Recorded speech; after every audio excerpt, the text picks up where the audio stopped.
Good evening, everyone. This is Will Becker, and I'm back with part two of Ben Franklin. Ben Franklin part two. Well, I don't know what I called it.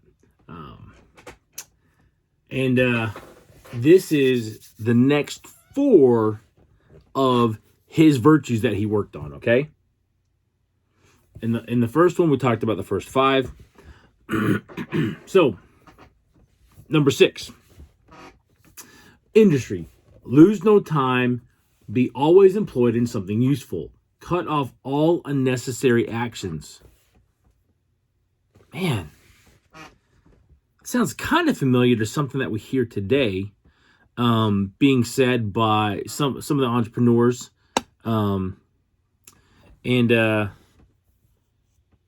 would be hustle while you wait. I'm pretty sure that's kind of along those lines, but also cut out the things that are unnecessary. Only keep in your life and schedule the things that you have to have. Alex Charfen is a guy that highly goes along with this. Okay, he talks about that. Sincerity. Use no Sincerity. Use no hurtful deceit. Think innocently and justly. And if you speak accordingly. True sincerity. Open and honest communication. And don't say things intentionally to hurt people. Talk about crazy openness, but it's so powerful when people know you're going to speak truth, that you're going to be sincere and speak to them from a place of care. Life-changing. Stephen R. Covey taught the principle, seek first to understand and then to be understood. And that right there, to me, connects.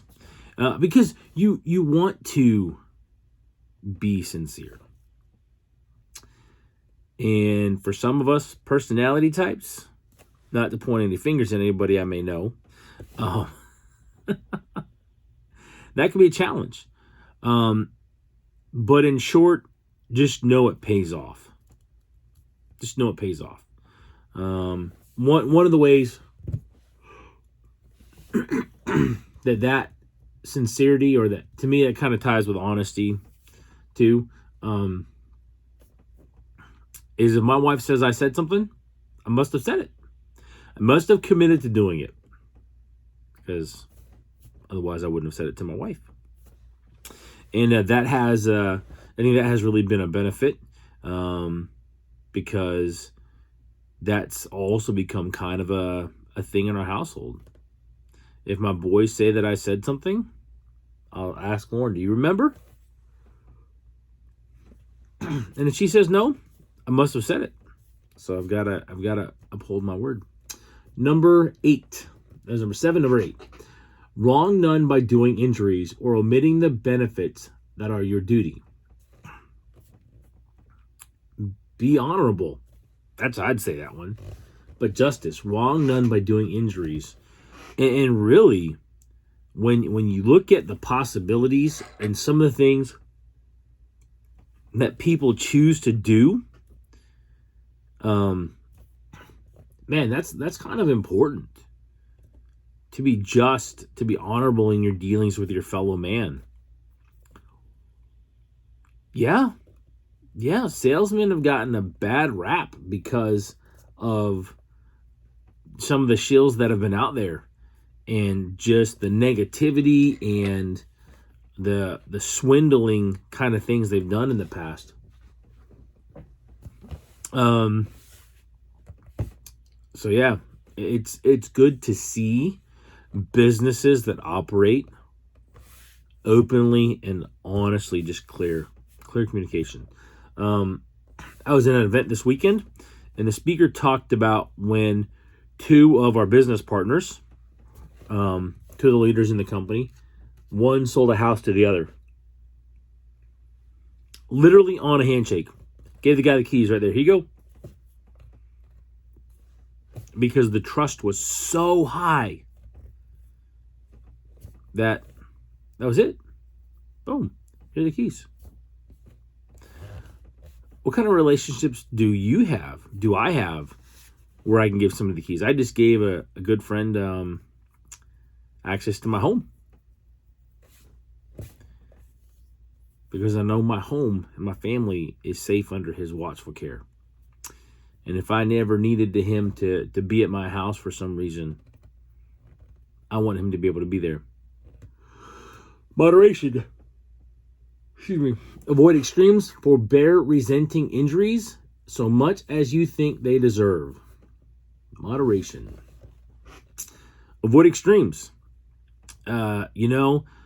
Interesting thing that I learned getting into the online entrepreneurial space is how many people that become leaders in the industry give up alcohol.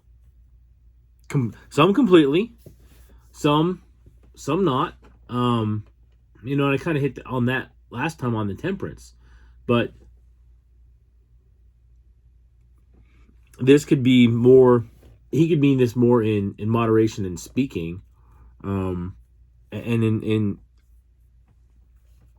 tying into maybe justice a little bit in the way that we do things. But really, that's one of the keys to a good life is to avoid extremes. It also makes me think of the Jedi rule.